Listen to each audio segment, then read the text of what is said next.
So about 2 or so months ago I posted this, to indicate I was going to start making theories surrounding Undertale and Deltarune. Sorry I've been a bit quiet on the topic, but I had to really immerse myself and understand the lore as I did with Petscop, and that took me a bit. Also I bought a new mic and my computer keeps dying for some reason, but anyway. I'm going to start making theories about Undertale and Deltarune. I haven't watched any other Undertale or Deltarune theories other than MatPats, so if this video is being late to the party about an idea that's already accepted, I'm sorry. I've always been intrigued by these games, as Toby Fox has written into the story a kind of subplot that permeates throughout the entire thing, but seemingly doesn't add to or detract from the main stories either. Not that they aren't important, but can easily be missed if playing casually. In Undertale, stories surrounding the old royal scientist Gaster and his followers, Sans and Papyrus's unexplained origins, as well as the nature of the child's souls, are subplots that are all hinted at but never fully explained. It's what gives the game's replay value as an aside to just trying to get a different ending via the genocide and or pacifist routes in Undertale. The universe that the game exists in is a story in itself. The same goes for Deltarune, except the understood universe is much more explicit. We learn how Deltarune's world of darkness and lightness is assumedly a world built entirely out of Chris's imagination, using whatever objects just so happen to be at hand in the room. However, this world of darkness and lightness is still filled with unexplained history, surrounding a knight that previously visited and turned the court jester mad, as well as a man behind a tree that gives you an egg, and the fact that Chris for some reason has been here before. Then we have the overworld, i.e. the real world that Chris inhabits, that provides at best a superficial link between Undertale and Deltarune, aside from the titles being an anagram of each other. Many of the inhabitants of the town we have met before in Undertale. They are the same people, same personalities, but have different histories, and seem completely separate from the world of Undertale in terms of each other's more widely understood Undertale backstories. But since we already know about most of what happens in both games, and a lot of these mysteries have already been investigated, as both games have been out for years now, what could I possibly be investigating? And also, what is this specific video about? Well, there are a multitude of things I could look into at the moment, but I'm still researching this stuff, I can't really explain it fully.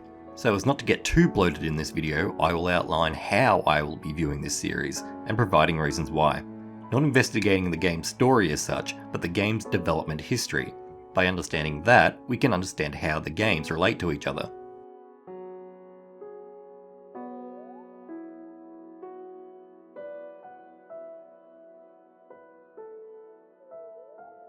First of all, a little bit of background. As has probably been mentioned in hundreds of other theories, Toby Fox is the one-man band behind Undertale and Deltarune, being the credited writer, composer, director, designer and programmer of the entire franchise to this point, with art contributions from artist Temmie Chang and also later in Deltarune, Kano Tynes.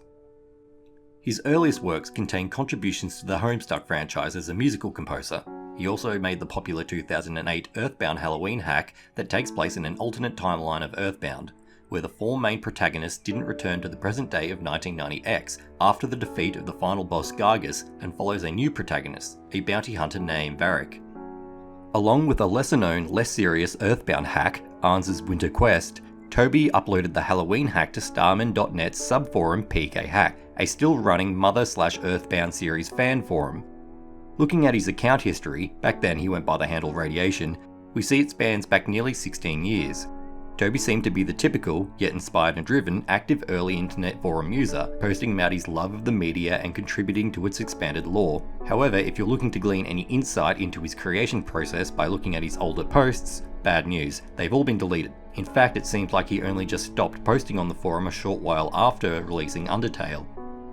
What we can be sure of is that Toby has a long history as a musical composer, as well as making, critiquing and contributing to alternate Earthbound universes long before Undertale.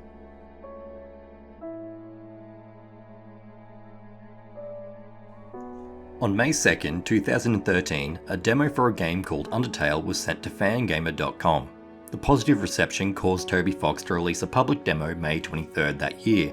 Crowdfunding for the full game of Undertale was launched on Kickstarter on June 25, 2013, and donations for the game closed a month later, surpassing its initial $5,000 goal tenfold. Toby spent a total of 32 months developing the game by himself, with art contributions from Temmie Chang. After supposedly beginning the development of Undertale in fellow online creator Andrew Hussey's basement, Toby initially hoped the game would be out by August 2014.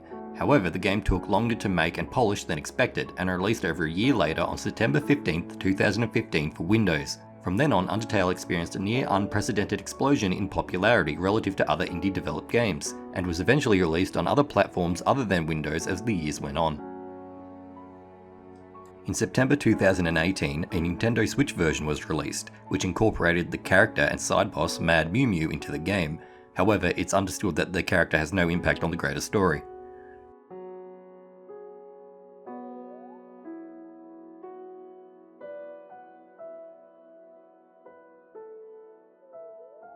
Shortly after the September 2018 Switch release during that October, the official Undertale Twitter began posting strange tweets, in the same writing style of the nefariously mysterious character Gaster from Undertale. The string of threads culminated in the linking to the site Deltarune.com, where the user can download the game Deltarune for free, to be more specific, the first chapter of Deltarune. The game, or at least its ending, according to Toby, came to him during a fever dream in which he then committed himself to making for a time.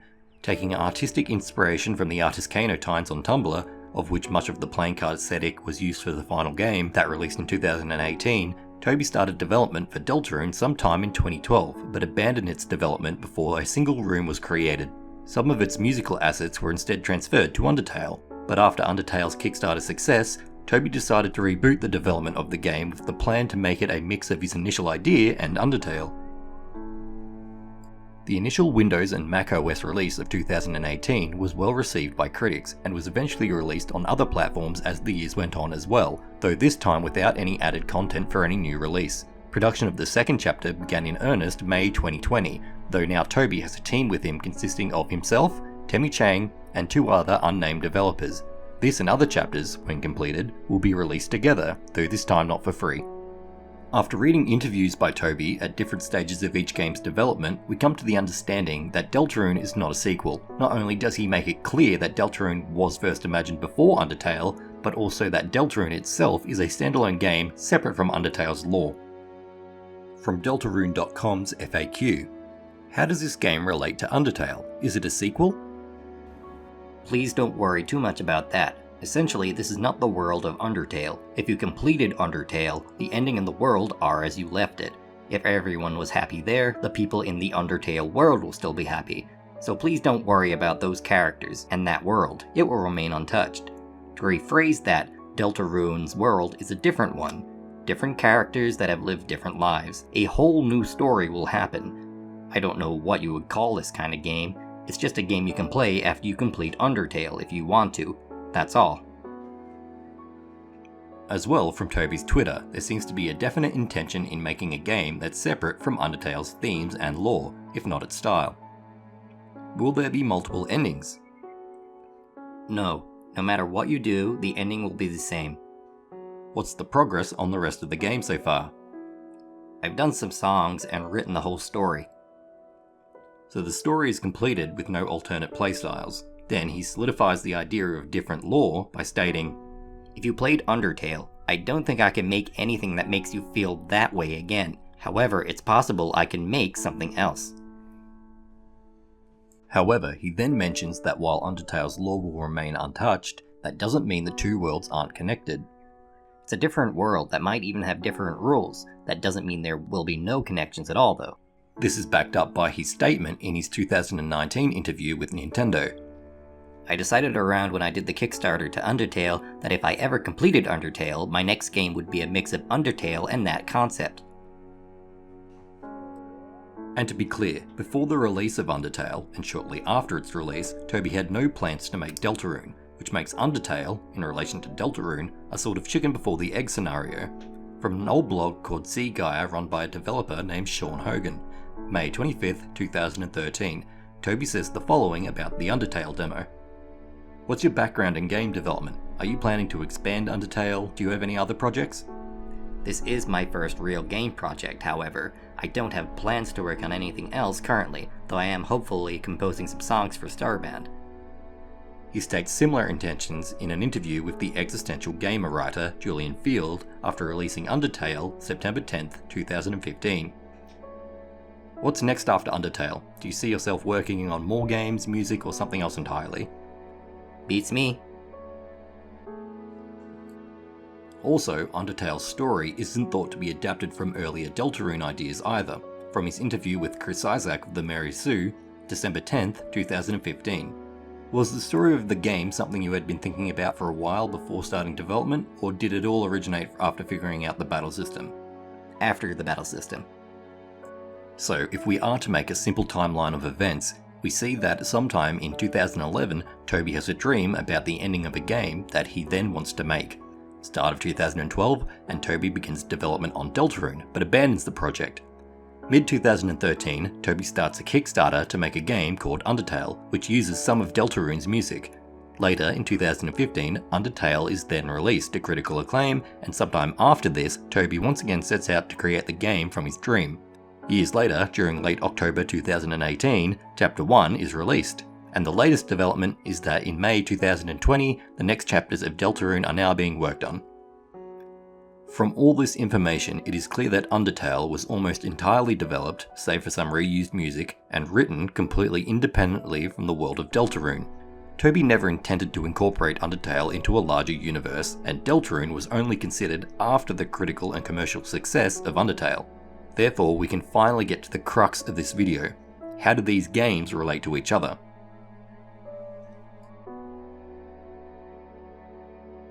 First of all, let's go back to the obvious. The seemingly superficial incorporation of previous Undertale characters into the town of the game Deltarune. That's a no-brainer.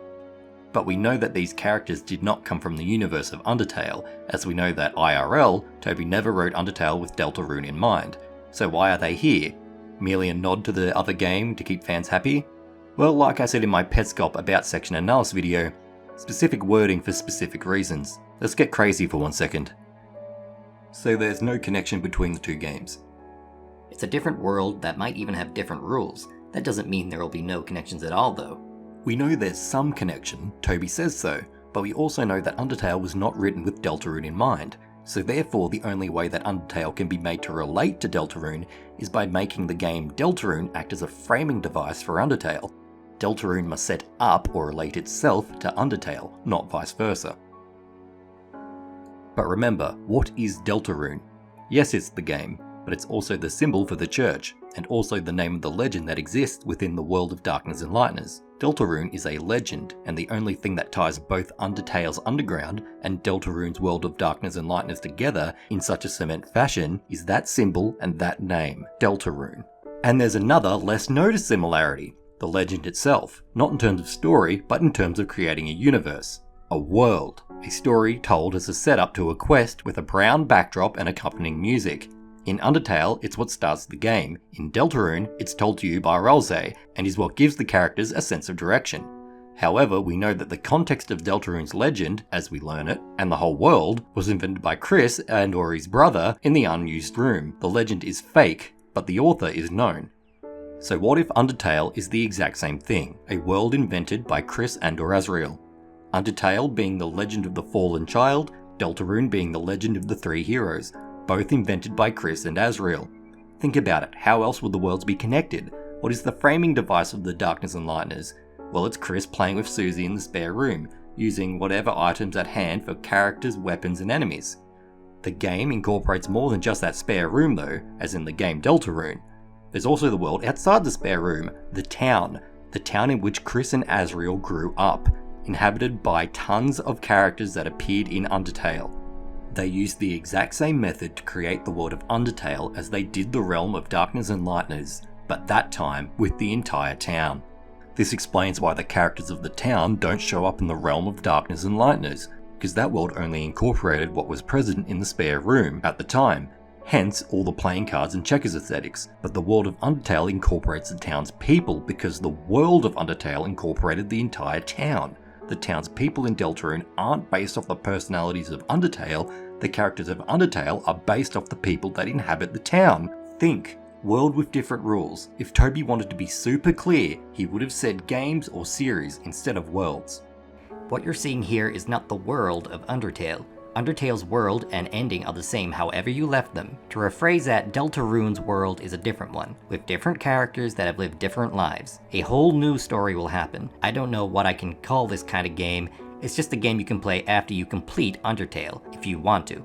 This is what Undertale is. The town, Chris's younger self perceiving how others act and relate to one another. They aren't assuming the personalities and dreams based off their Undertale counterparts. The Undertale counterparts are the manifested perceptions of the townsfolk by a younger, more naive Chris. That's why Caddy and Braddy are best friends in Undertale, but revealed to be enemies in Deltarune when Chris finally asked what their relationship to each other is like. Chris just put 2 and 2 together as a kid, and just assumed that as neighbours, and also being friends with Asriel, made them friends. It's why Gerson is the one to describe the Deltarune in Undertale and calls himself the Hammer of Justice, because in Deltarune his grave describes him as a renowned historian, author and teacher with a hammer as his grave's icon. Why King Asgore is separated from the Queen and obsessed with flowers, because Chris's dad, Asgore, in real life is divorced and runs a flower shop. Why Toriel wants to be a teacher, because she's actually a teacher. Why Undyne is a supreme knight in Undertale, because she's a hard-nosed cop in Deltarune.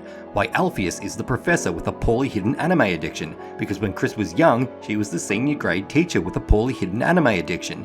Why this wolf throws ice into the river in Undertale. He's an ice obsessive in Deltarune. It's why this bear guy is the only one to explain the politics of who runs the town in Undertale, because that's literally what he does IRL. Why Shiren's a singer, these guys are gay, why Burger Pants is terrible with women and works dead-end jobs. That's why Undertale will be fine, and its lore untouched, because Undertale exists solely in the mind of Chris and Asriel. Undertale didn't happen. It's how these worlds are connected. One legend incorporates what exists solely in an unused room, the other incorporates the entire town. But both, though, exist as imaginary worlds created by Chris and Asriel. So, that's the framework in which I will view the series, unless someone thoroughly debunks this video immediately. Anyway, I'll make more videos the more I learn, because Toby's going to release all the chapters as one group, and I still think we got a lot more time to make theories before the hammer drops. Alright, bye.